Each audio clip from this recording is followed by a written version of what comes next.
एक इंडिविजुअल को जिसको हेल्थ से कोई मतलब नहीं है ना, उसको आपको बताना हो कि हेल्दी लाइफ क्या होती है।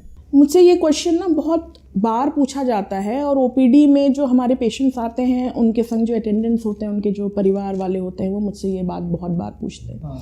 और कई बार मैंने सोचा मैं इस चीज़ का कैसे जवाब दूं, तो मुझे एक चीज़ बहुत सरल भाषा में ये समझ में आई है कि जो हमारी नानी दादी जिस तरीके से रहते थे, वो हमको जीवनशाला अपनी अपनानी है।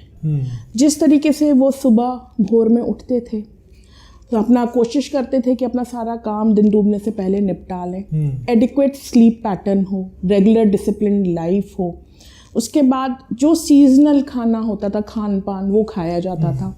उस समय exotic vegetables, exotic fruits, exotic oils, इस सब का चलन नहीं था, है ना। जो पकाने के जिस बर्तन में पकाते थे वो या तो मिट्टी के होते थे या एल्युमिनियम के होते थे, जो भी, या कॉपर के होते थे, जो कि हमको ईजिली जो तत्व हमको अपनी जिस जगह हम रह रहे हैं वहाँ पे मिलते थे।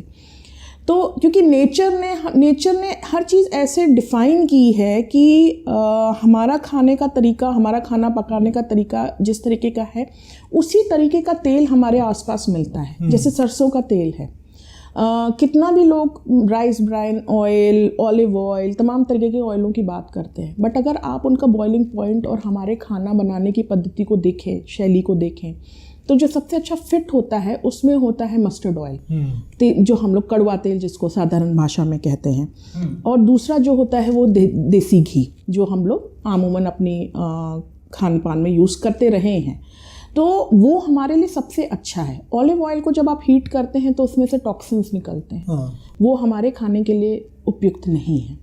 तो एक तो ये चीज़ है। दूसरा, सीजनल फ्रूट्स का और वेजिटेबल्स का यूज़ होना चाहिए। ये जो कोल्ड स्टोरेज में स्टोर्ड और रखी हुई और कहीं से लाई जा रही है और उनको फ्रेश दिखने के लिए उसके ऊपर तमाम चीज़ की छिड़काव हो रहा है, वो सब चीज़ों से बचना चाहिए। प्लास्टिक का यूज़ कम से कम करिए, क्योंकि प्लास्टिक का जो रिसाव होता है, जो केमिकल्स जिससे प्लास्टिक बनता है, जब आप उसमें सामान रखते हैं या उस सामान को गर्म करते हैं या ठंडा करते हैं, तो उसमें रिसाव होता है उस केमिकल का, वो लीचिंग, और वो आपके खाने में आ जाती है। उसकी वजह से फिर कार्सिनोजेनिक उसका इफ़ेक्ट हो जाता है। तो ये बहुत मोटी मोटी चीज़ें हैं जो हमको फॉलो करनी है।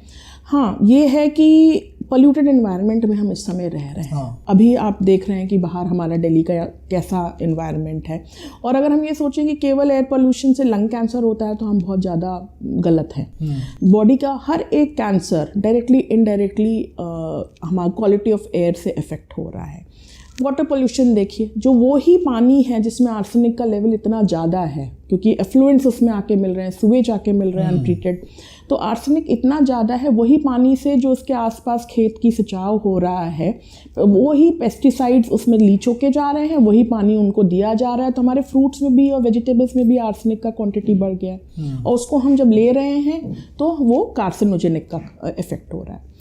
जो एक बहुत ही महत्वपूर्ण चीज़ है जंकुर जी, जो मैं कई बार बोलती हूँ ट्विटर पे, हर सोशल मीडिया प्लेटफॉर्म पे मैं बोलती हूँ कि हमारे देश में टोबैको, गुटखा, खैनी, ये इस तरीके से मिल रहे हैं जैसे कि चिप्स और कुरकुरे के पैकेट मिल रहे हैं।